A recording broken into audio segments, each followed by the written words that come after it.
자녀들아, 주 안에서 너희 부모에게 순종하라. 이것이 옳으니라.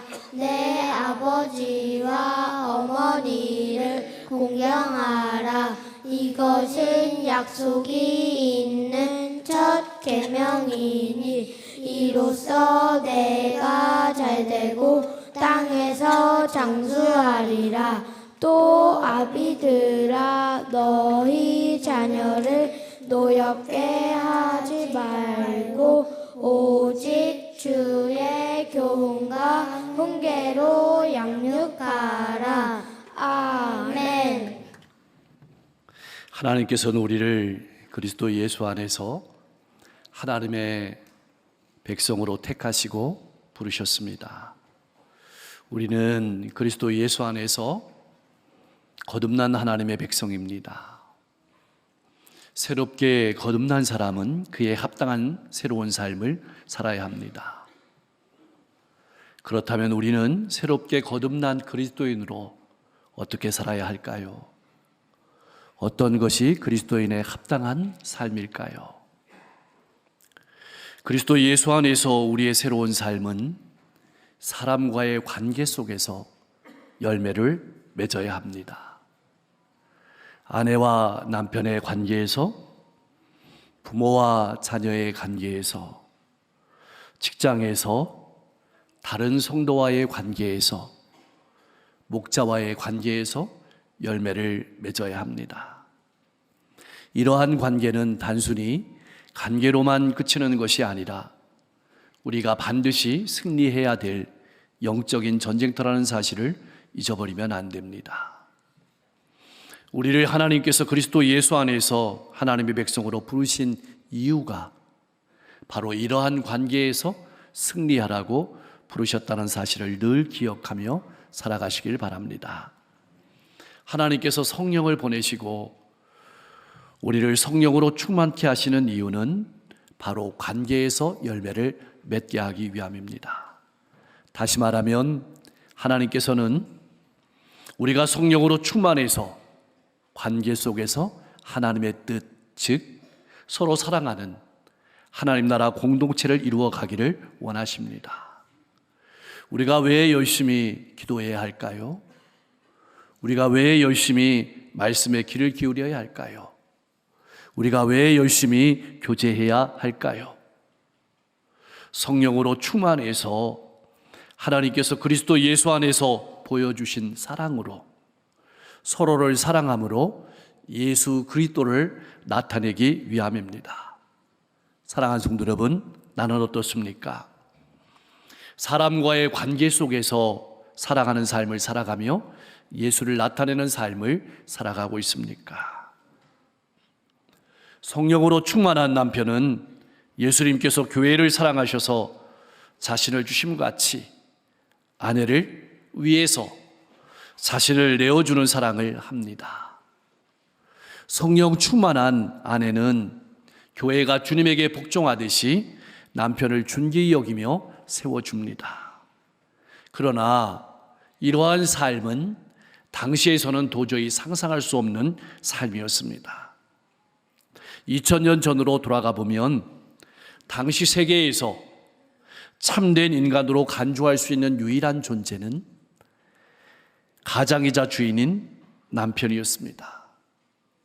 당시 종이나 여자, 어린아이들은 주인과 남편, 그리고 아버지의 통제를 받아야 된다고 생각했습니다.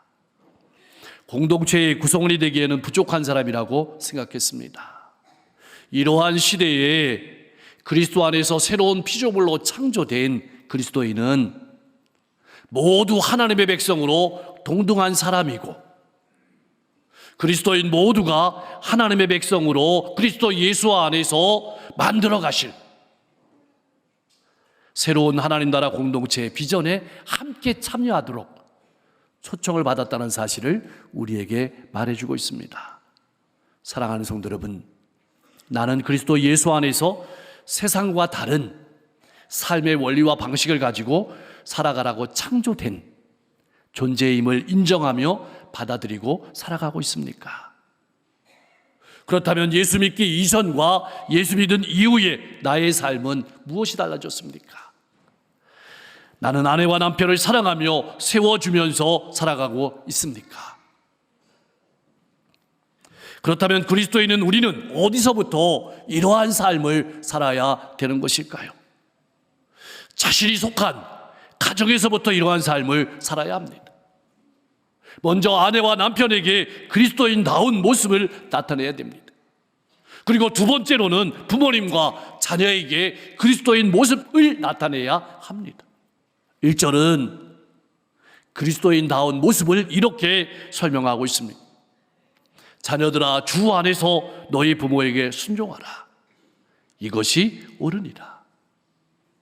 이 세상에 부모가 없는 사람은 없습니다. 누군가의 자녀가 아닌 사람도 역시 없습니다. 부모를 통해서 자식이 태어나고 부모와 자녀의 관계가 형성되는 것은 너무나도 자연스러운 이 세상의 질서입니다. 특별히 그리스도인의 가정은 작은 교회의 공동체입니다. 이 말은 자녀와 부모의 관계가 주 안에서 이루어진다는 뜻입니다. 우리는 내가 사랑해서 가정을 세우고 꾸려간다고 생각하지만 가정은 하나님이 세우시고 하나님이 채우신다는 사실을 알아야 합니다.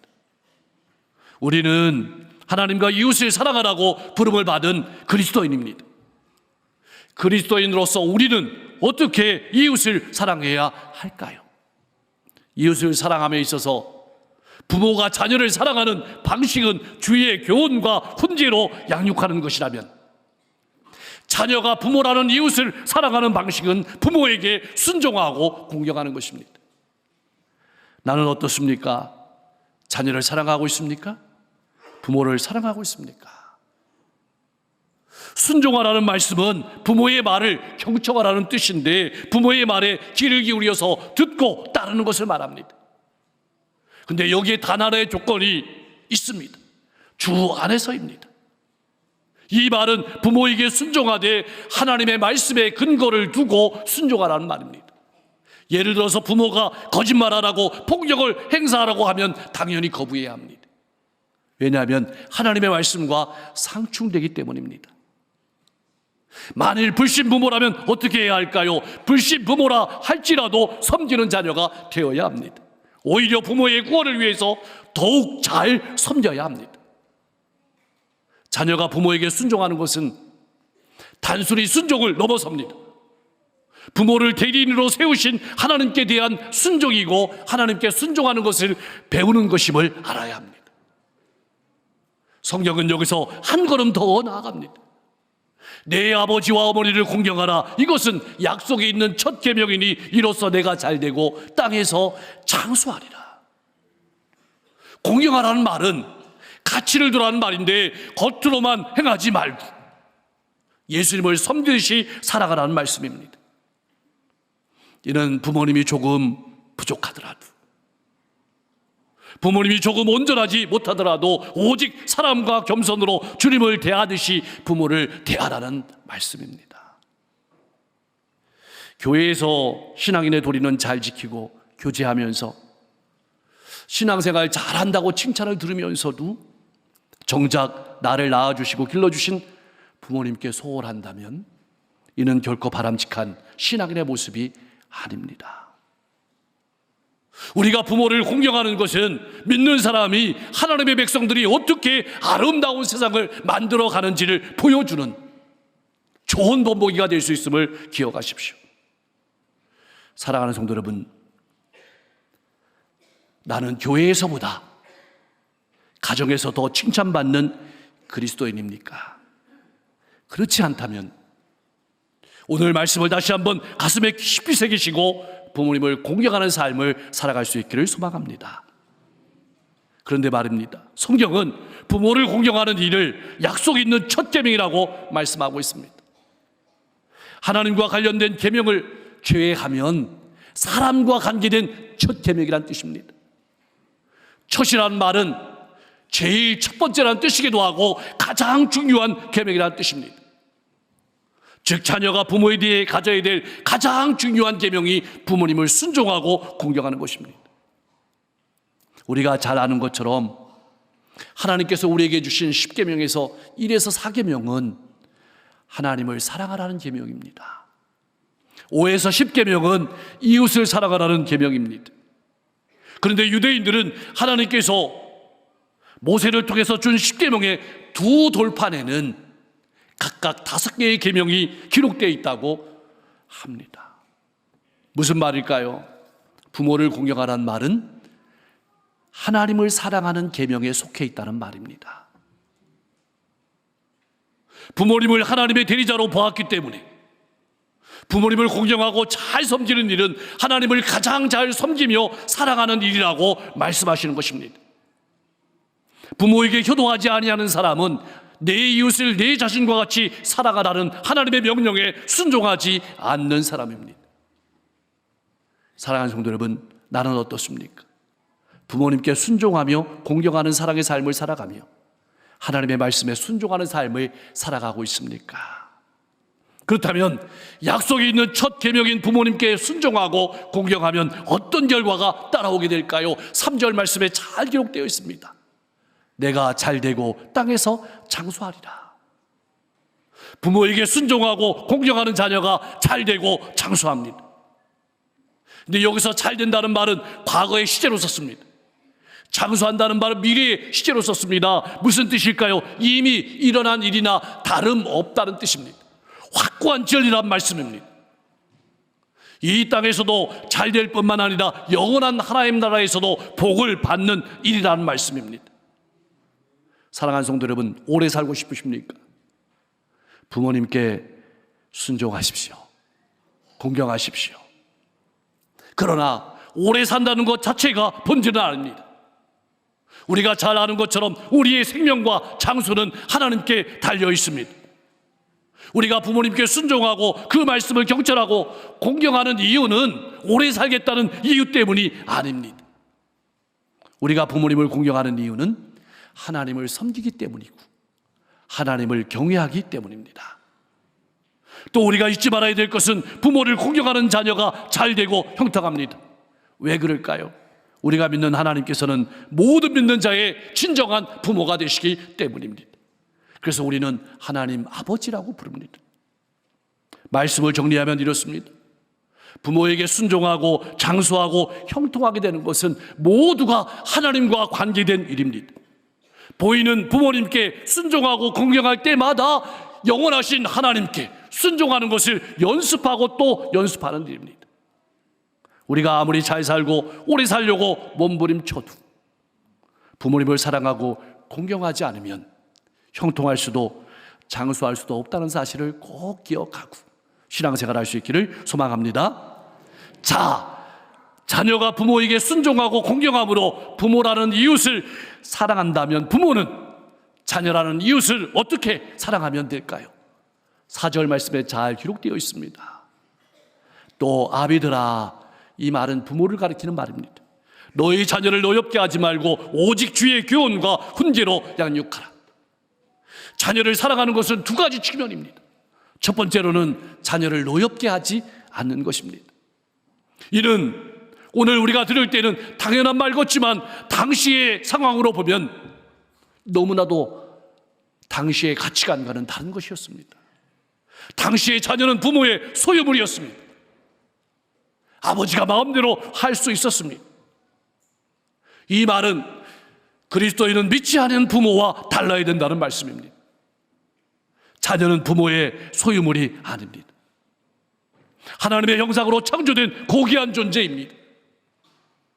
자녀는 부모를 통해서 하나님의 사랑을 배우고 하나님께서 어떤 분이신지 깨닫게 되고 자라가게 됩니다. 예수님께서는 제자들을 사랑하시되 끝까지 사랑하셨습니다. 심지어 예수님을 부인하고 배반하고 버리고 도망간 제자들을 찾아가셔서 그들을 위해서 생선을 굽고 조반을 준비하셨습니다. 그러므로 부모가 자녀를 사랑하는 첫걸음은 하나님께서 그리스도 예수 안에서 우리에게 보여주신 그 사랑으로 자녀를 사랑하는 것입니다. 자녀의 입장에서 자녀의 상황을 헤아려 주는 것입니다. 나는 부모로서 자녀에게 하나님의 사랑을 보여주며 살아가고 있습니까? 이 땅에서 하나님의 사랑을 가장 많이 닮은 것은 부모의 자녀 사랑입니다. 자녀는 부모님이 보여주고 경험하게 한 사랑을 통해서 하늘에 계신 아버지를 경험하게 되고 세상을 살아갈 힘을 얻게 된다는 사실을 절대로 잊지 마십시오. 두 번째로 자녀를 사랑하는 방법은 예수님께서 기뻐하시는 방법과 원리로 양육하는 것입니다.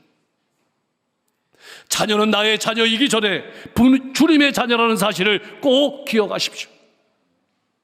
그래서 자녀들이 잘못된 행동을 할 때에는 주님의 말씀으로 분명하게 지적해 주시고 고칠 수 있도록 훈계해 주십시오. 사랑스럽다고 훈계하지 않거나 그러면 다 알아서 할 것이라고 훈계하지 않는 것은 하나님의 가르침이 아닙니다. 지금 우리는 자녀가 우상이 되는 시대에 살아가고 있습니다. 집안의 모든 결정이 자녀를 중심으로 이루어지고 심지어는 자녀의 눈치를 보는 시대가 되었습니다. 그러나 성경은 분명하게 자녀는 경배의 대상이 아니라 양육의 대상이라고 말씀하고 있습니다. 여러분, 자녀를 부모의 꿈을 대신 이루어지는 대리만족의 대상으로 보지 마십시오. 자녀는 부모의 인생을 대신 살아가는 존재가 아닙니다. 자녀는 하나님께서 우리에게 주신 최고의 선물입니다. 하나님께서 우리에게 보여주신 사랑으로 자녀를 사랑하라고, 하나님 나라를 위해 살아가는 멋진 하나님의 일꾼으로 양육하라고 우리에게 보내주셨다는 사실을 잊지 마십시오. 그러므로 사랑으로 본을 보이십시오. 이 세상에서 가장 위대한 교사는 삶으로 자녀에게 신앙으로 교육해야 될 의무를 가진 부모라는 사실을 잊지 마십시오. 자녀는 평상시 삶의 현장에서 자신의 눈에 보이는 부모를 통해서 배우게 됩니다. 그러므로 부모가 된다는 것은 삶의 교사가 되는 것임을 가슴 깊이 새기시면서 살아가십시오. 부모가 자녀가 보는 앞에서 분노하면 분노를 가르치는 것이고, 거짓말하면 거짓말을 가르치는 것이고, 이기적인 모습을 보여주면 이기적인 모습을 가르치는 것입니다. 우리가 잘 아는 헬렌 켈러의 스승으로 유명한 설리번 선생님도 어려운 상황 속에 살았던 분입니다. 아버지는 술 중독자였고 어머니는 결핵으로 일찍 사망했습니다. 친척들에게 맡겨졌지만 친척들에 의해서 병원에 버려졌습니다. 정신적인 고통은 이루 말할 수 없었고 병원을 괴성을 지르면서 뛰어다녔고 의료진들도 회복불능을 선언했고, 그 중에는 너는 차라리 태어나지 말았어야 했다는 말을 하는 사람도 있었습니다. 그때 로라 간호사가 찾아와서 하나님이 너를 사랑하신다는 말과 함께 끊임없이 사랑해 주었고, 설리번은 서서히 마음을 열고 변화했으며 위대한 스승이 되었다고 합니다. 한국교회 청소년들은 20대가 되면 50% 이상이 교회를 떠난다고 합니다. 왜 그럴까요? 하나님의 사랑으로 사랑하지 않았고 말씀으로 양육하지 않았기 때문입니다.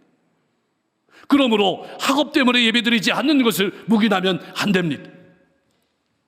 신앙으로 훈련받지 않으면 결국 신앙을 떠나게 된다는 것을 기억하십시오. 사람을 사람답게 만드는 것은 하나님의 말씀임을 잊지 마십시오. 성경은 하나님의 형상대로 지음을 받은 인간이 사람답게 살기 위해서는 오직 예수님께서 우리에게 보이신 사랑으로, 하나님께서 우리에게 주신 말씀으로 양육해야 된다고 말씀하고 있는 것입니다. 그러기 위해서는 부모된 사람이 먼저 하나님의 사랑과 말씀을 몸으로 체험하고 익혀야 합니다. 그래야만 자녀는 부모를 통해서 하나님의 사랑을 체험하고 하나님을 알아가기 때문입니다. 본을 보이지 못하는 것처럼 슬픈 일은 없을 것입니다. 사랑하는 성도 여러분, 자녀를 여러분의 배로 낳았습니까? 그렇다면 가슴으로도 낳은 부모도 되시길 바랍니다. 배로 자녀를 낳지 않는 분이라도 무수히 많은 자녀를 가슴으로 낳는 부모가 되기를 바랍니다. 그리고 자녀들은 혹 부모님이 계시지 않거나 본을 받을 것이 없다고 불평하지 마십시오.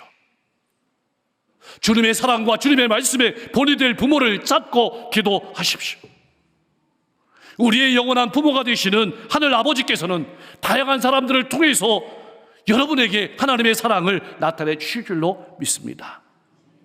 성령으로 충만해서 부모에게 순종하고 공경하며 자녀를 하나님의 사랑으로 사랑하고 말씀으로 잘 양육하며 하나님 나라를 이루어 가라고 우리를 하나님의 백성 삼아 주셨습니다.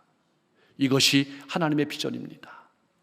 하나님의 비전을 품고 부모님께 순종하고 자녀를 사랑하고 하나님의 말씀으로 잘 양육하면서 하나님을 나타내며 살아가는 하나님의 귀한 백성이 될 수 있기를 주님의 이름으로 간절히 축원합니다. 기도하겠습니다. 하나님 아버지, 주신 관계 속에서 우리에게 맡기신 영혼들을 사랑하며 열매 맺으며 살아가게 하시되 성령으로 우리의 가슴을 충만케 하셔서 부모님에게 순종하고 공경하며 자녀를 하나님의 사랑으로 사랑하고 말씀으로 잘 양육하면서 하나님 나라를 세워가는 하나님의 백성이 되게 하여 주시옵소서.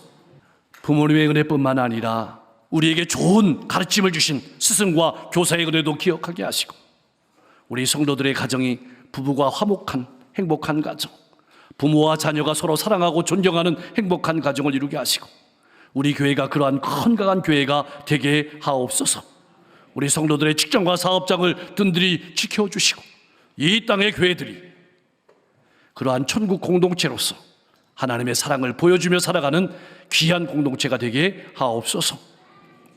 오늘도 세계 곳곳에 전쟁과 기근과 재해와 고통과 눈물이 있습니다. 사람의 힘으로 감당할 수 없음을 알기 하나님의 은혜를 간구합니다. 평화를 주시고 회복을 주시고 눈물을 닦아주시고 앞길을 열어 주옵소서.